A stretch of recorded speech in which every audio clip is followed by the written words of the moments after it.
आपण हरिपाठाचा एक एक श्लोक अभ्यासासाठी घेऊया, त्याच्यावरती विचार करूया. मी माझ्या बाजूने माझं होणारं चिंतन तर निश्चितपणाने मांडेल. आपल्या सर्वांमध्ये देखील त्याचं चिंतन व्हावं आणि आणखीन काही नवीन अर्थ आपल्याला त्याचे लागतायत का, तशीही आपण चर्चा करूया. तर संत श्री ज्ञानेश्वर महाराजांचा हरिपाठ हा 29 छोट्या छोट्या अभंगांचा असणारा पाठ आहे. संत ज्ञानेश्वर महाराज हे वारकरी संप्रदायातले, ज्या वारकरी संप्रदायाला त्यांनी तत्वज्ञानाचं अधिष्ठान दिले असे अत्यंत श्रेष्ठ असे संत आहे. मला कायम असं वाटतं की संतांच्या साहित्याचा अभ्यास करत असताना आधी त्यांच्या चरित्राचा सखोल अभ्यास करणं आवश्यक आहे. कारण संतांचं जे जीवन घडतं, त्यांच्या जीवनामध्ये ज्या ज्या स्वरूपाचे अनुभव येतात, लौकिक असू द्यात, अलौकिक स्वरूपाचे असू द्यात, आध्यात्मिक स्वरूपाचे असू द्यात, लोकांच्या गाठीभेटी असू द्यात, त्यांचं स्वतःचं चिंतन असू द्यात, त्यांची साधना असू द्यात, साधनेच्या कालावधीमध्ये त्यांचं आणि सद्गुरूंचं असणारं रिलेशन असू द्या, एकमेकांशी संवाद असू द्या, ह्या सगळ्यांचा प्रभाव परिणाम त्यांच्या साहित्यावरती निश्चितपणाने असतो. म्हणून संत साहित्याचा अभ्यास करताना आधी संतांना जाणून घ्या, त्यांचं चरित्र पहा. चरित्र पाहत असताना साधारणपणे संतांच्या चरित्रामध्ये आपल्याला वेगवेगळ्या प्रकारचे चमत्कार दिसतात, हो ना. जसं ज्ञानेश्वर महाराजांच्या पण चरित्रामध्ये भरपूर चमत्कार आहेत. रेड्यामुखी त्यांनी वेद बदलले, बरेच. फॉर एक्झाम्पल जो आपल्याला सगळ्यांना आता नॉर्मली ज्या वेळेला आपण असा चमत्कार पाहतो त्यावेळेला आपल्याला असं वाटतं, छे, शक्य आहे का? एक रेडा आहे आणि त्या रेड्याच्या अंगावरती त्यांनी हात ठेवलाय आणि तो वेदांच्या ऋचा म्हणायला लागला. आपल्याला ते अशक्यच वाटतं की हे काही खरं नाही. आणि खरं असेल तर मग ज्ञानेश्वर महाराज भगवंताचा अवतार आहे, संपलं. ह्या दोनच गोष्टी आपण विचारामध्ये घेऊ. एक तर ते असूच शकत नाही, आणि दुसरी गोष्ट जर असेल तर ज्ञानेश्वर महाराज भगवंताचा अवतार आहे म्हणून त्यांना ते शक्य आहे, अदरवाईज ते शक्य होणार नाही. आता इथे पहा, गंमत अशी आहे की ज्ञानेश्वर महाराजांकडे पाहताना ते भगवंत आहेत या स्वरूपात बघितलं जातं. ते भगवंत आहेतच त्या अर्थाने, पण भगवंत आहे याचा अर्थ असा आहे की त्यांनी त्यांच्या योग साधनेने ब्रह्मस्वरूप प्राप्त करून घेतलं आहे. त्यांनी त्यांच्या साधनेने परमेश्वर प्राप्ती करून घेतलेली आहे, आणि त्यामुळे परमेश्वराच्या अंगी असणारे जे गुण आहेत ते सगळेच्या सगळे आपल्याला ज्ञानेश्वर महाराजांमध्ये प्रतिबिंबित झालेले दिसतात, अनुभवायला येतात. आणि मग अशा पद्धतीचे चमत्कार, अलौकिक स्वरूपातल्या गोष्टी त्यांच्या हातून घडताना आपल्याला दिसतात. मग मुद्दा काय आहे की त्यांनी आपली योग साधना केलेली आहे. हा भाग आपण सोयीस्करपणे विसरून जातो की त्यांनी योग साधना केली, त्यांनी साधना सिद्ध केली, त्यांनी साधना कुठेही मध्ये सोडली नाही. जोपर्यंत परमात्मा प्राप्त होत नाही, परमात्म्याच्या निर्गुण निराकार आणि सगुण साकार या स्वरूपाचं पूर्णपणे दर्शन होत नाही, प्रत्ययाला येत नाही, ब्रह्मप्राप्ती होत नाही, तोपर्यंत ते थांबलेले नाही. हे लक्षात घेतलं पाहिजे. पण होतं कसं की हा जो गाभ्याचा भाग आहे हा बाजूला जातो आणि मग बाकीचं जे काही सगळ्या गोष्टी आहेत त्याच्याकडे आपण जास्तीत जास्त पाहतो. आता हे आपण का लक्षात घ्यायचं, कारण आपण साधक आहोत. इथे प्रत्येक जण जो बसलेला आहे तो साधना करतो आहे, आणि साधनेच्या या मार्गामध्ये काही लोक पुढे आहेत, काही लोक थोडे मागे आहेत, काही थोडेसे थांबलेत, काही थोडेसे टेकलेत, थोड्या वेळ बसूया मग पुन्हा सुरू करूया. काही साधक थोडेसे निराश झालेले आहेत की मी एवढी साधना करतो आहे पण मला मनासारखी शांतता, समाधान, ज्ञान वगैरे प्राप्तच होत नाहीये. असं वेगवेगळ्या प्रकारचे पण साधक चाललेले आहे. एकाच मार्गाने सगळ्यांची वाटचाल चाललेली. मग ही वाटचाल आपण करत असताना याच्यामध्ये सद्गुरू, संत, सत्पुरुष, महात्मे, आचार्य, ऋषीमुनी यांना आपण आदर्श ठेवून चालू. जसं आपल्या संपूर्ण महाराष्ट्राचे आदर्श असणारे ज्यांनी वारकरी संप्रदायाचा मार्ग सगळ्यांसाठी खुला केला. या वारकरी संप्रदायामध्ये योग आहे, ज्ञान आहे, भक्ती आहे, कर्म आहे, सगळ्या प्रकारच्या मार्गांना त्यांनी बेमालूमपणे एकत्रित मिसळून टाकलेला आहे. आणि हा भक्तीचा मार्ग, वारकरी संप्रदायाचा मार्ग सगळ्यांसाठी खुला केला. वारकरी संप्रदायामध्ये योगी पण आहेत, हठयोगी आहेत, ज्ञानी आहेत, भक्ती मार्गाने चालणारे आहेत, नाममार्गाने जाणारे आहेत, सगळ्या प्रकारचे लोक आहेत. शिक्षित आहेत, अशिक्षित आहेत, स्त्रिया आहेत, पुरुष आहेत, सगळ्यांना सामावून घेणारा असा हा वारकरी संप्रदाय आहे. आणि या संप्रदायाला संत श्री ज्ञानेश्वर महाराजांनी तत्वज्ञानाचं अधिष्ठान दिलेलं आहे. मग ज्ञानेश्वर महाराजांकडे ज्यावेळेला आपण पाहतो त्यावेळेला त्यांचं जे चरित्र आहे, त्यांचे आई वडील, विशेषतः वडील योग साधनेमध्ये अत्यंत पारंगत होते. आईची भक्ती हो, योग आणि भक्ती अशा दोन धारा त्यांना आई आणि वडिलांकडनं मिळालेल्या. फार काही वेळ त्यांना आई वडिलांजवळ राहता आलं नाही. आई वडिलांनी प्रायश्चित्त केलं आणि घर सोडून निघून गेले. ज्ञानेश्वर महाराजांना नंतर निवृत्तीनाथ महाराज जे त्यांचे भाऊ आहेत मोठे, यांच्याकडनं गुरुदीक्षा मिळाली. ही गुरुदीक्षा मिळाली ही नाथ संप्रदायाची मिळाली. कारण निवृत्तीनाथ महाराजांचे गुरु गहिनीनाथ आहे. नाथ संप्रदायातले गहिनीनाथ हे निवृत्तीनाथ महाराजांचे गुरु आहेत. हेच गहिनीनाथ ज्ञानेश्वर महाराजांच्या आजी आणि आजोबांचेही गुरु होते. गहिनीनाथ महाराजांनीच ज्ञानेश्वर महाराजांच्या आजीला आणि आजोबांना नाथ संप्रदायाची दीक्षा दिली. त्याच गहिनीनाथांनी निवृत्तीनाथ महाराजांनाही नाथ संप्रदायाची दीक्षा दिली आणि त्यांच्याकडनं अनेक योगिक साधना करून घेतल्या. त्या साधना पूर्ण झाल्यानंतर त्यांना सांगितलं की आता तुम्ही जा आणि तुमच्या भावांना सांभाळा. निवृत्तीनाथ महाराज आई वडील गेल्यानंतर घरी आले आणि त्यांनी ज्ञानेश्वर महाराज, सोपानदेव महाराज आणि मुक्ताबाई या आपल्या तीनही भावंडांना नाथ संप्रदायाची दीक्षा दिली. नाथ संप्रदाय जो आहे तो योगाचा, विशेषतः हठयोगाचा मार्ग आहे. ज्ञानेश्वर महाराजांनी हठयोगाची साधना केली.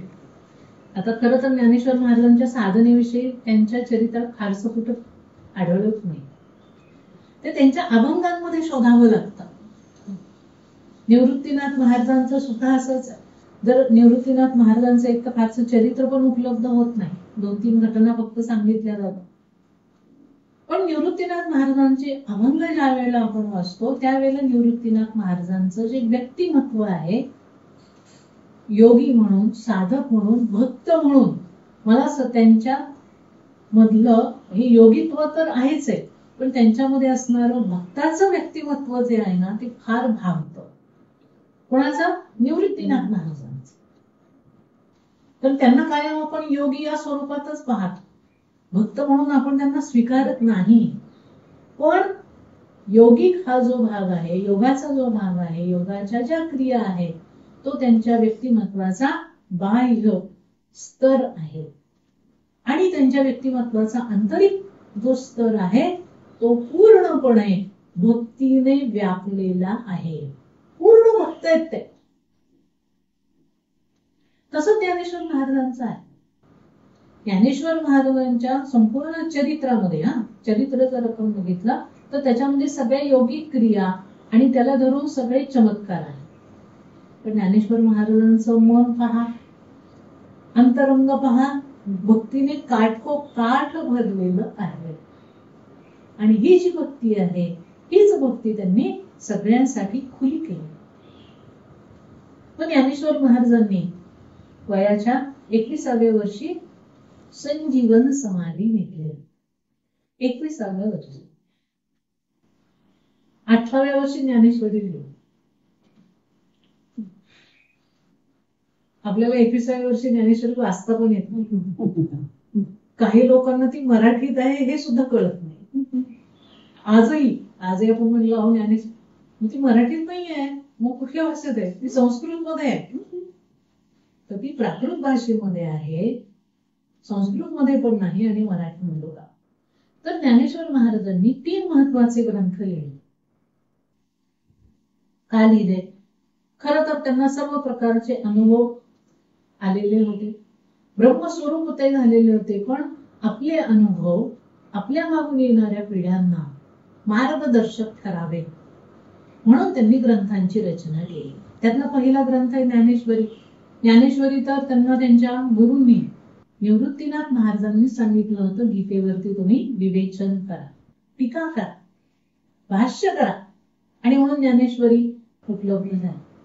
दुसरा महत्वाचा ग्रंथ आहे अमृतानुभव. हा अमृतानुभव ग्रंथ जो आहे तो संपूर्णपणे नाथ संप्रदायातल्या सिद्धांतांवरती आधारित आहे. आणि तिसरा ग्रंथ आहे चांगदेव 65. तुझं चांगदेव महाराजांचा प्रसंग आहे. त्या चांगदेव महाराजांना खरं ज्ञान काय आहे हे सांगण्याकरता 65 ओव्यांमध्ये 65 श्लोकांमध्ये ज्ञानेश्वर महाराजांनी त्यांना उत्तर दिलेलं आहे. तो चांगदेव 65. हे 3 महत्वाचे ग्रंथ ज्ञानेश्वर महाराजांचे आहे. आणि या व्यतिरिक्त त्यांनी अभंग रचना केली. 3 ग्रंथ जे आहेत ते सिद्धांत स्वरूप आहेत.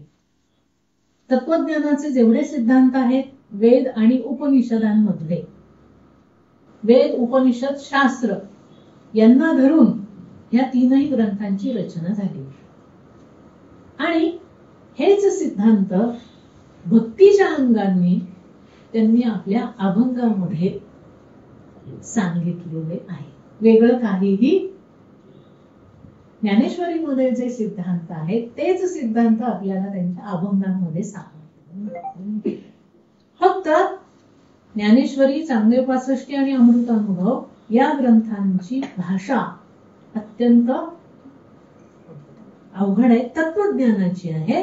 आणि अभंगांची भाषा अत्यंत साधी, सोपी, सुरस, मधुर, आपल्या अत्यंत जवळची आहे. आणि म्हणून संत श्री ज्ञानेश्वर महाराज यांच्या वाङ्मयाचा ज्यावेळेला आपण विचार करतो त्यावेळेला 2 व्यक्तिमत्व त्यांची आपल्याला दिसतात. एक संपूर्ण तत्वज्ञानाचा खुलासा करणारे ज्ञानेश्वर आणि दुसऱ्या बाजूला पूर्णपणे भक्तीचा प्रवाह त्यांच्या रोमारोमामध्ये खेळतो आहे, उसळतो आहे. आणि तो भक्तीचा प्रवाह अभंगांच्या माध्यमातून प्रकट होतो आहे. असे ज्ञानेश्वरांचे दुसरे वेगळे. ठीक आहे. हरिपाठ हे जे अभंग आहेत ते सुद्धा त्यांच्या अभंग वाङ्मयातला एक महत्वाचा भाग. आता वेगवेगळ्या प्रकारचे अभंग ज्ञानेश्वर महाराजांनी लिहिले. विठ्ठलपर अभंग आहे, नामपर अभंग आहेत, कृष्णपर अभंग आहेत, रामपर अभंग आहेत, मनपर अभंग आहेत, वारीपर अभंग आहेत. खूप वेगवेगळ्या पद्धतीचे अभंग आहेत. त्या अभंगांमध्ये त्यांनी हरिपाठाचे अभंगही लिहिले. मग हरिपाठाचे अभंग केवळ ज्ञानेश्वर महाराजांनी लिहिले का? तर नाही. ज्ञानेश्वर महाराजांचा जसा हरिपाठ आहे तसा निवृत्तीनाथ महाराजांचा पण हरिपाठ आहे, सोपान देवांचा पण हरिपाठ आहे, तुकाराम महाराजांचा पण हरिपाठ आहे, एकनाथ महाराजांचा पण हरिपाठ. 5ही संतांनी हरिपाठाचे अभंग लिहिलेले आहेत.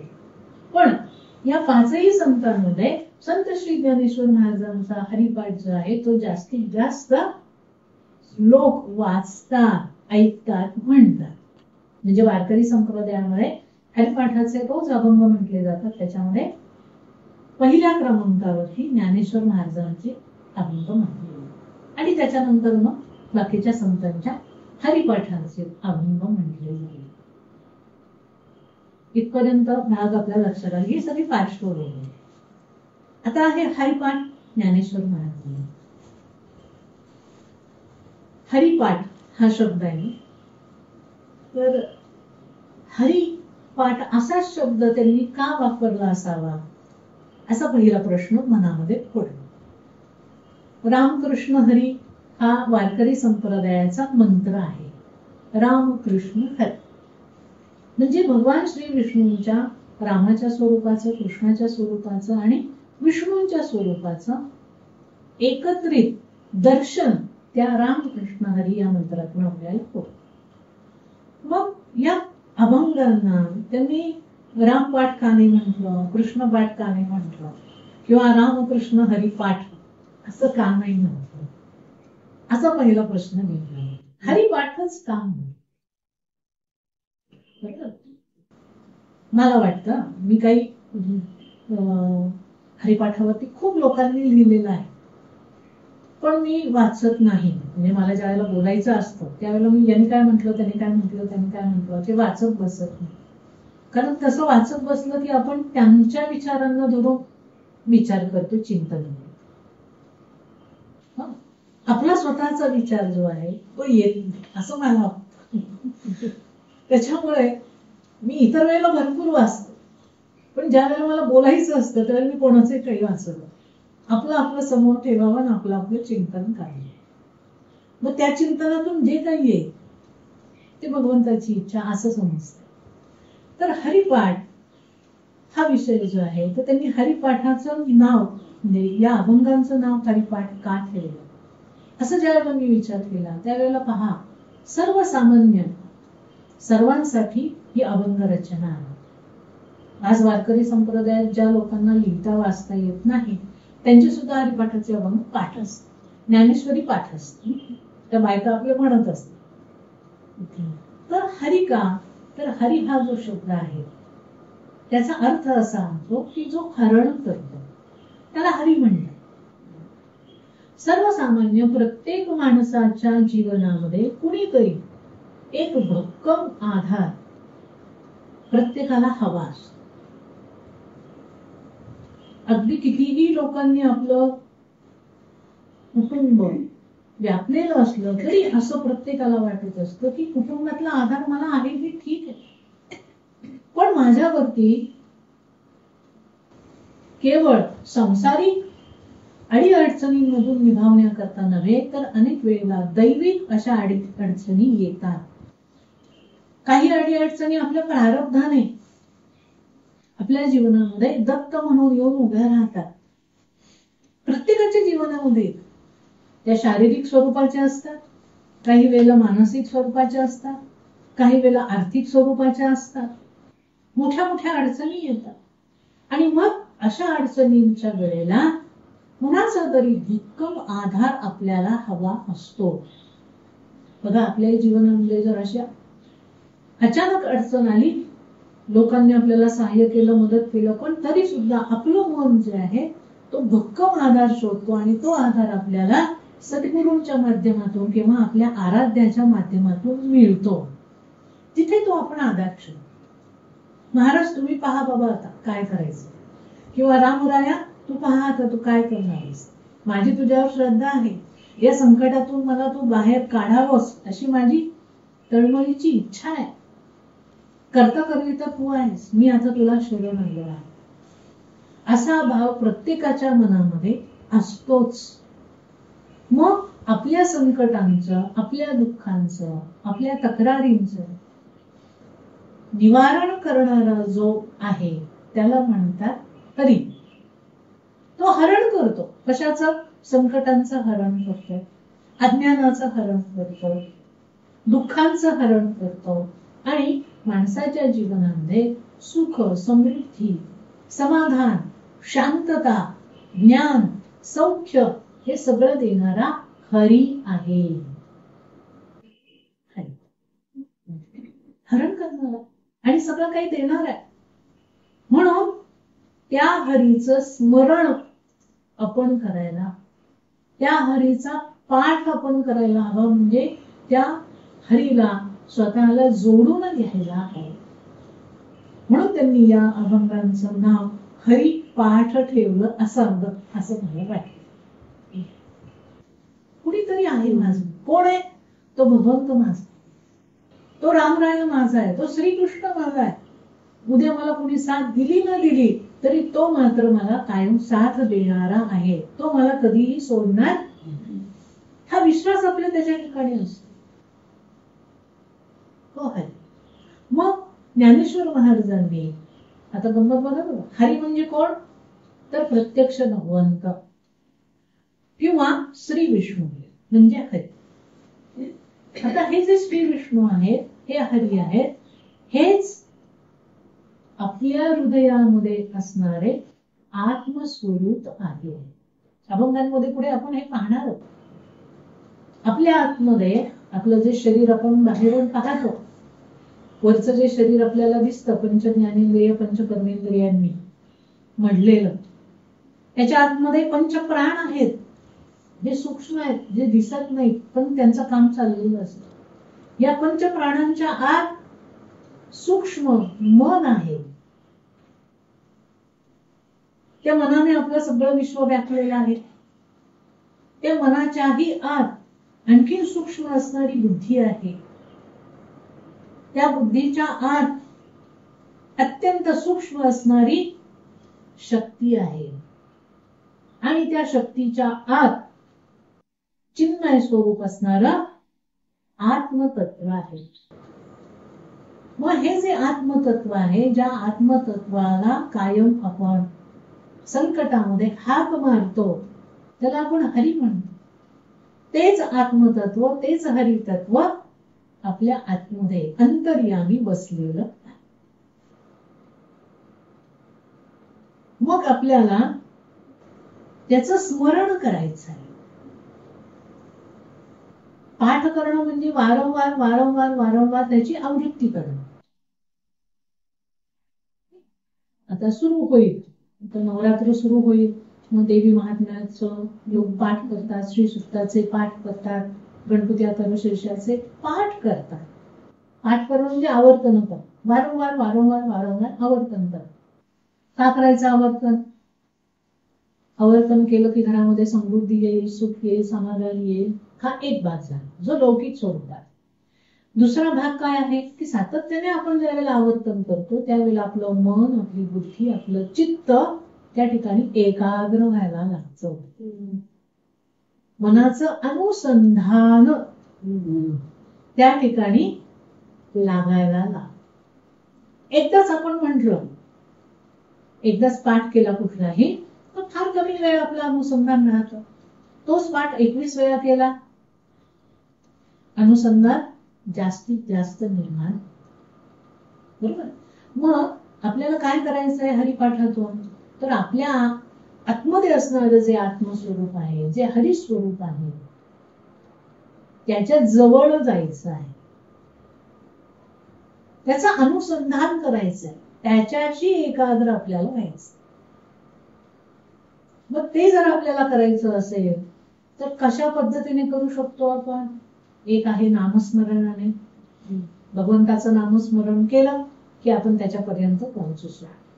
दुसरं आहे त्याचं लीला स्मरण करू शकतो, म्हणजे भगवंताची जेवढी रूप होऊन गेली, अवतार होऊन गेले, त्या अवतारांमध्ये त्यांनी ज्या ज्या लीला केल्या त्यांचं स्मरण ज्यावेळेला आपण करतो त्यावेळेला आपण आपला संसार विसरून जातो.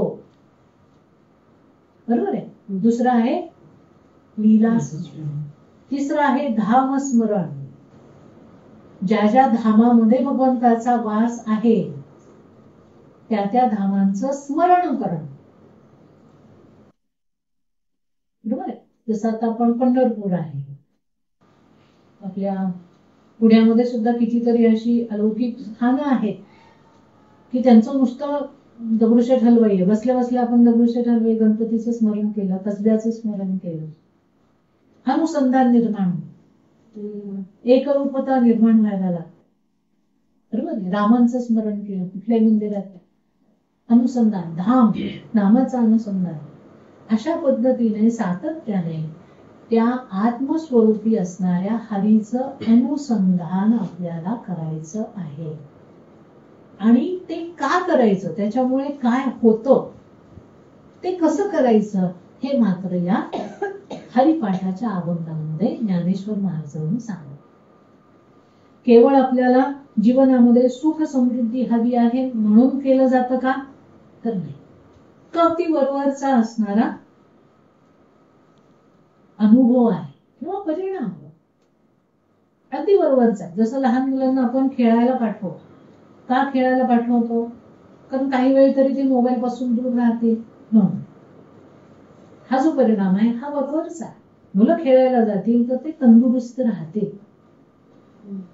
त्यांचं शरीराची वाढ चांगली होईल, ताकद येईल, ऊर्जा येईल, शिस्त त्यांच्या अंगी निर्माण होईल. हे बाकीच्या सगळ्या गोष्टी त्याच्या मागे असतात. बरोबर आहे ना?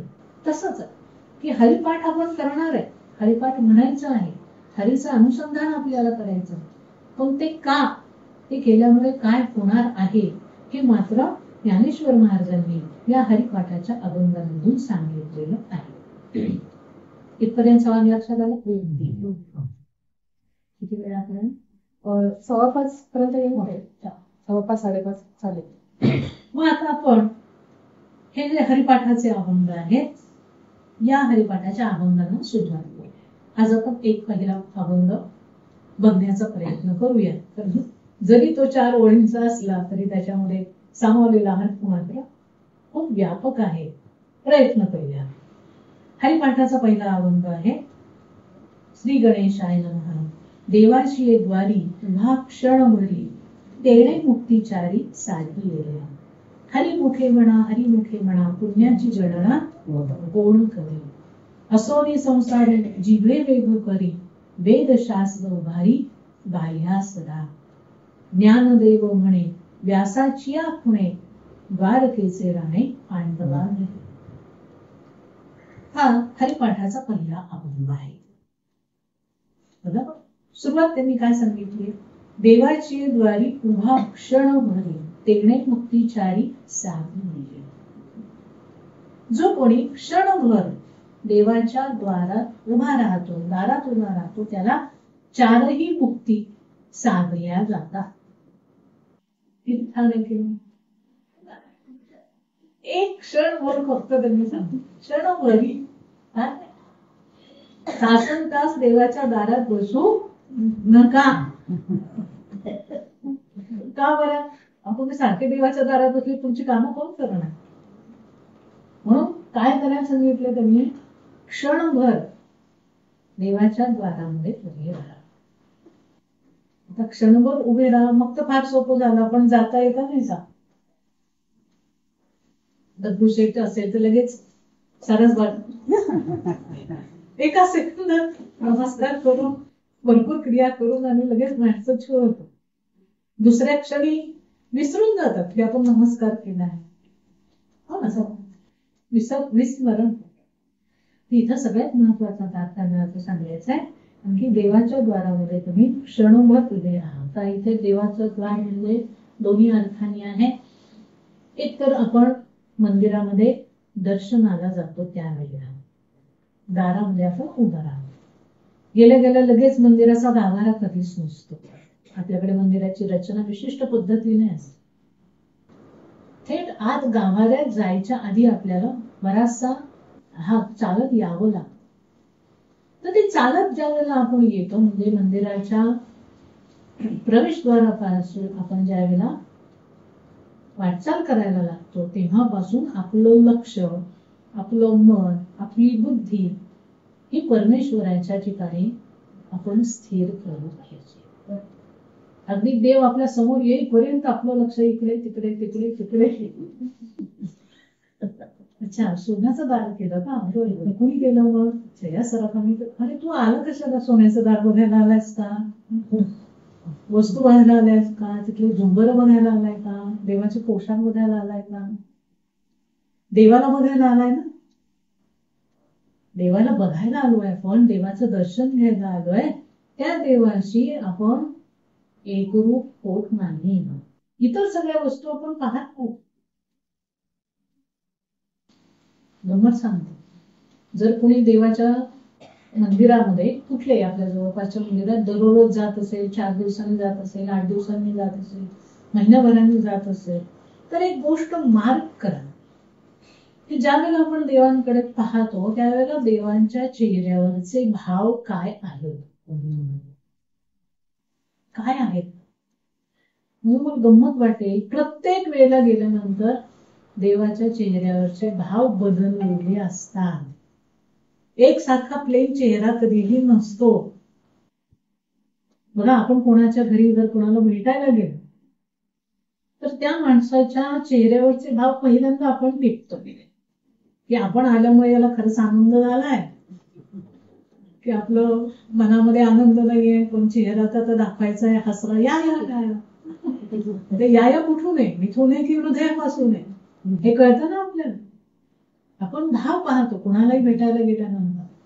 तसं देवाला भेटायला गेल्यानंतर सुद्धा भगवंताच्या मनामध्ये कुठला भाव आहे हे आपल्याला ओळखता यायला, मग भगवंताच्या मनामध्ये कुठला भाव आहे हे ओळखता येण्याकरता आपलं मन आधी त्याच्याशी एकरूप व्हायला हवं. कारण शक्य आहे ना, आपण आपल्या नातेवाईकांचे किंवा मित्रमैत्रिणींच्या मनातले भाव केव्हा ओळखतो, जेव्हा आपली त्यांचा चांगला घनिष्ठ असा संबंध प्रस्थापित होतो तेव्हा. बरोबर आहे ना. किंवा काही लोक असे खूप तज्ञ असतात, एका सेकंदात चेहरा बघितलं की त्यांच्या लक्षात येतं काय आहे आणि काय नाही, त्याच्या मागचं सगळं रहस्य.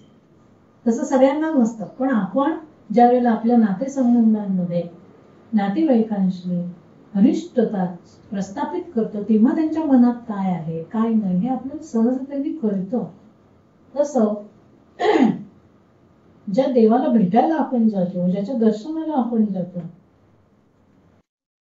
त्याच्या मनातले भाव समजून नको का घ्यायला. आपण गेल्यानंतर देवाला आनंद झाला की नाही झाला, किती झाला, कसा झाला, आपण तिथे थांबावं असं त्याला वाटतंय का, आपण तर तो विचारच करत नाही. चला, त्याला डोळे भरून बघत सुद्धा नाही, त्याला विचारत नाही, अरे बाबा तू कसा आहेस, तुला कधी माझी आठवण येते का, कधीतरी माझं स्मरण तू करतोस का, तुला काही त्रास तर नाही ना होत, विचारतो आपण. लांब, तो देव लांबचा आहे, त्याला एका मखरात बसून ठेवलंय, आम्ही इकडे तो तिकडे, असं नाहीये. देव जो आहे, कोणताही देव असो, त्या देवाचं आणि भक्ताचं नातं जे जोडलं जातं ते भावनेने जोडलं जातं. जसं आपापसातले जे नातेसंबंध जोडले जातात ते भावनेने जोडले जातात. जितकी भावना उत्कट प्रभावी तितकं नातं घट्ट, जितक्या भावना दूर जातात तेवढी नाते विरत जातात. तसंच देवाचं आणि आपलं की देवाशी सुद्धा भावनेनेच एक रूपत्व आणलं जातं. आपण जर देवाला फक्त मखरी पुरताच मानला तर तोही आपल्याला तेवढ्या पुरताच पाहतो, तोही त्याचं मन आपल्या समोर व्यक्त करत नाही. भावनेने देवाशी एक रूपत्व साधता आलं पाहिजे.